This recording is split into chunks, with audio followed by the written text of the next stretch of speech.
Tere, täna on meil siis saade mesilastest ja seks puhuks olen ma siia kutsunud siis 3 mesinikku ja 1 analüütiku Keskkonnauuringute Keskusest. Ja minu esimene küsimus teile ongi, me teame, et vanadel eestlastel oli vähemalt 3 püha putukat, sipelgas, mesilane ja ämblik. Ja me teame, et mesilased korjavad meile mett ja tolmeldavad ka taimi.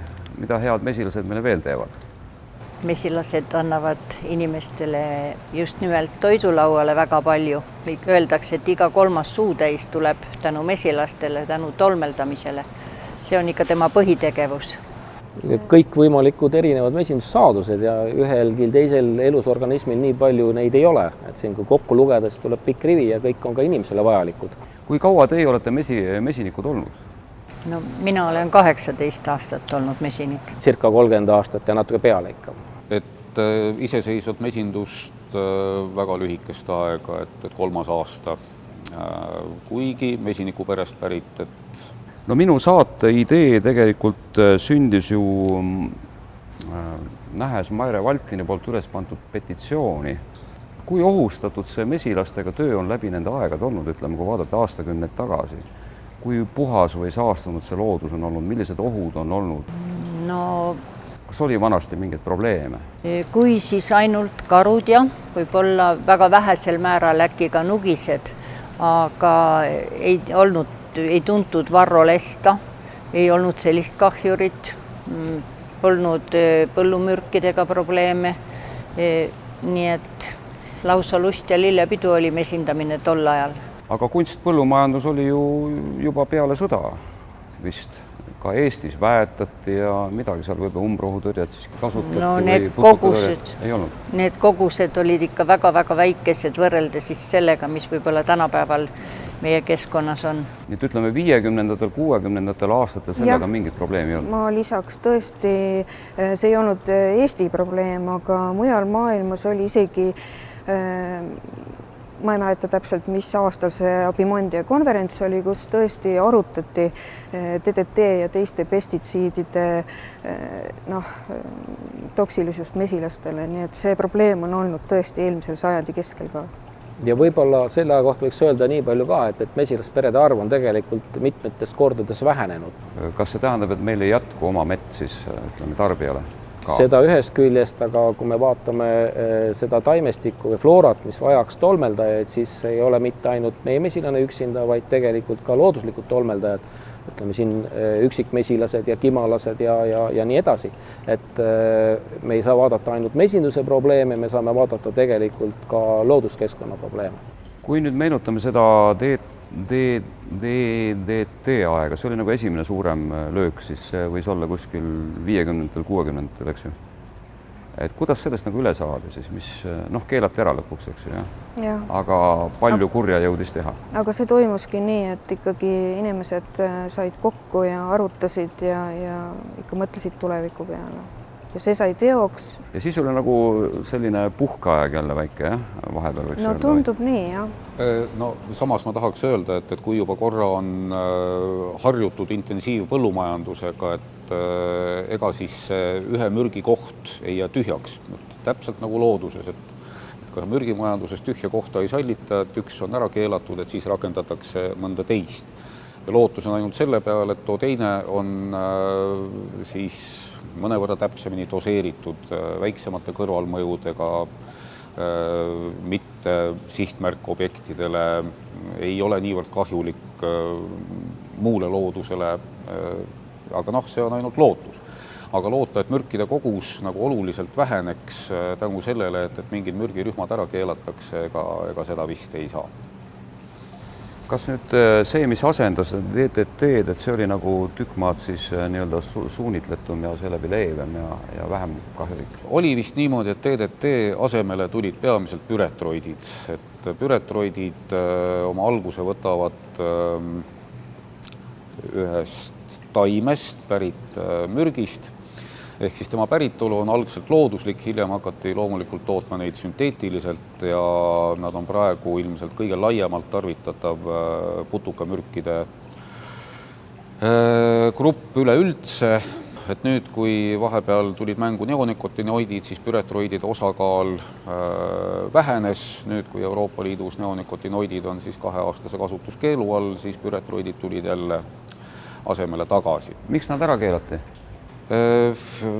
Võib siis öelda, et kodanikualgatuse survel.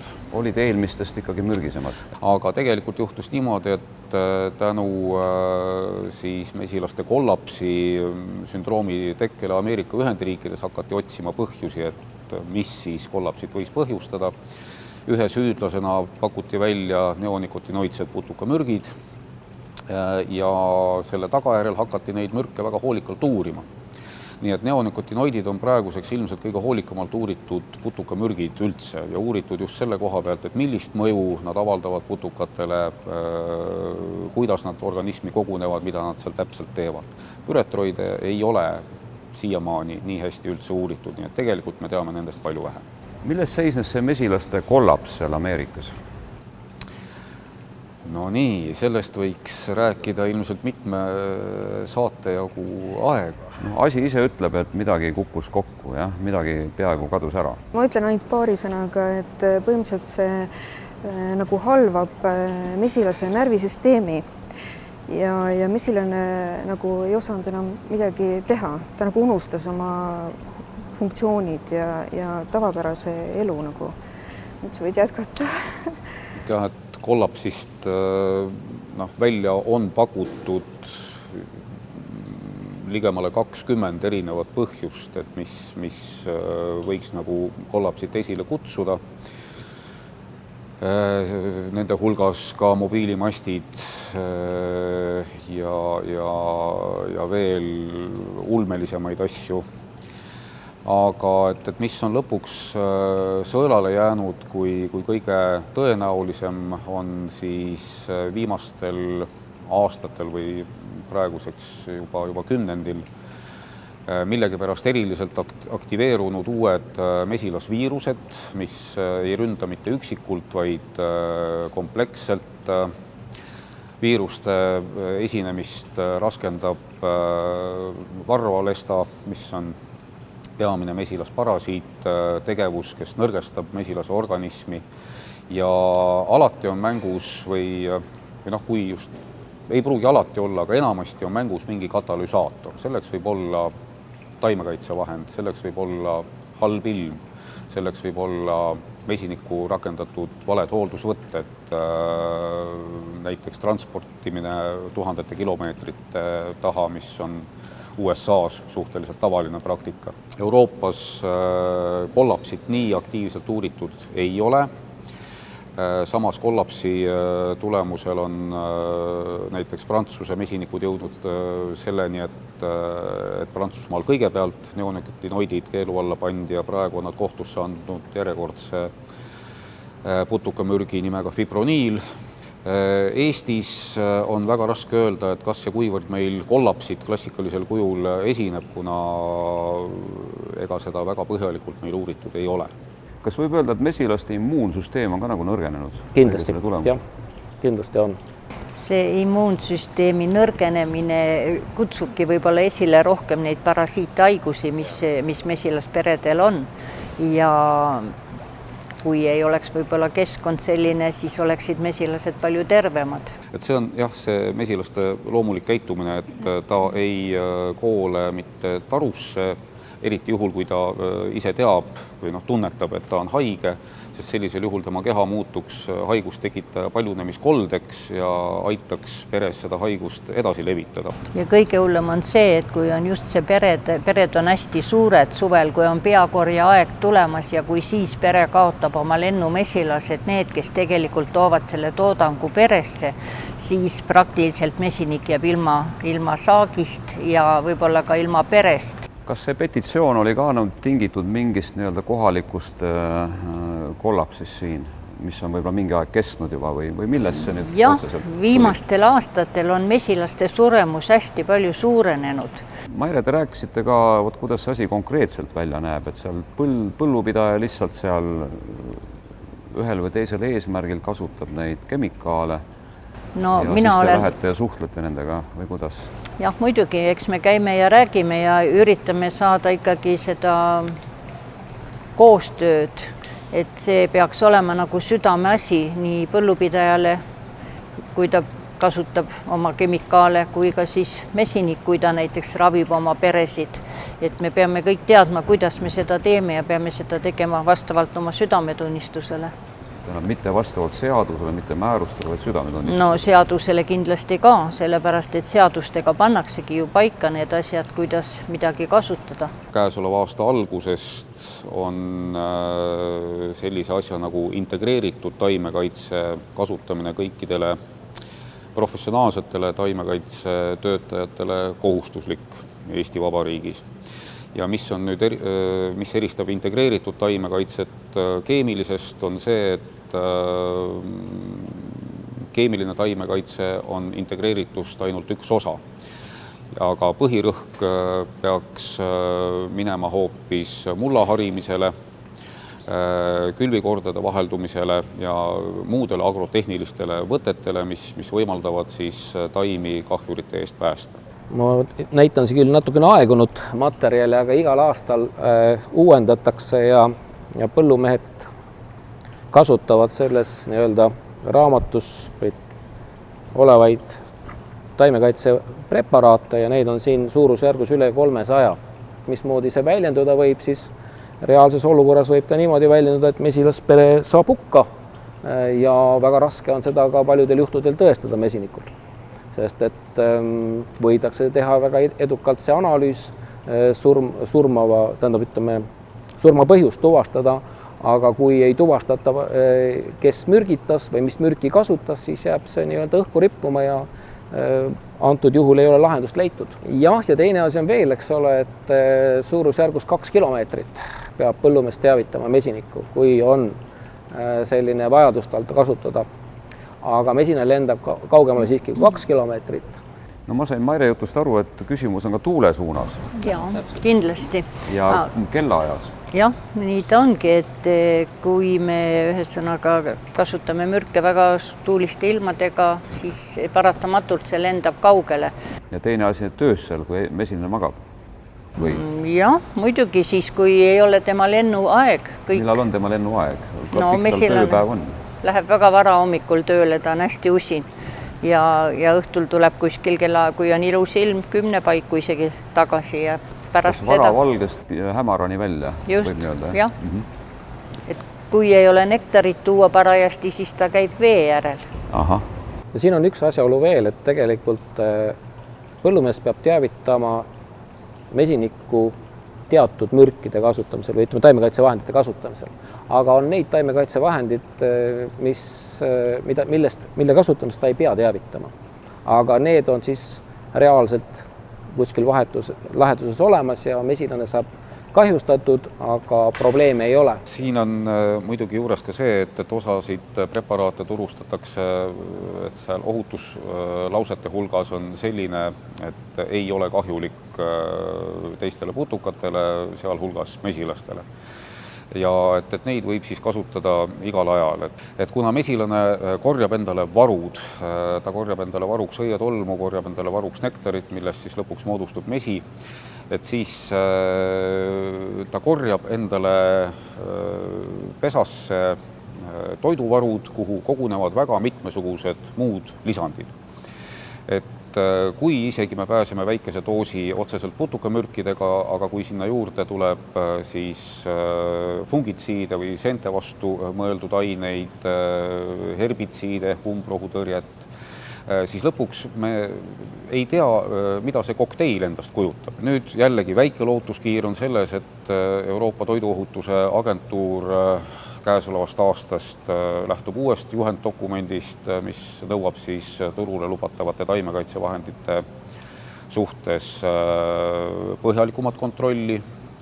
On uued aspektid sisse toodud nagu taimekaitsevahendi kumulatiivne mõju, mida varem nii põhjalikult ei uuritud. Küll on väga tore see, et Eesti Maaülikooli käimasolev uuring tegeleb just sellise olukorraga, et uurib, millised taimekaitsevahendid mesitarusse jõuavad ja millist mõju need siis mesilasele ja tema arengule avaldavad. Ma tahan siin lisada ühte asja, et kui ka põllumees teavitab, et täna ma mürgitan, siis mesinik ei saa nagu praktiliselt mitte midagi teha, kui on juba pere väga suur. Ta ei saa seda pere kinni panna, sest siis pere lämbub.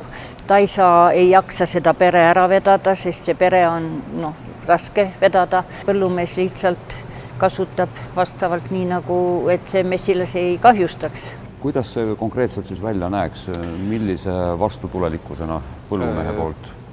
Ma nüüd väga konkreetsete näideteni ei läheks, sest ma ise taimekaitsekoolitust läbi ei ole teinud ja ei oska öelda, et kuidas täpselt mingit preparaati kasutada. Küll aga on ühelt poolt olemas riiklikud regulatsioonid, mis käsitlevad siis näiteks seda, et mesilaste lendluse ajal taimekaitsetöid õitsval põllul teostada ei tohi.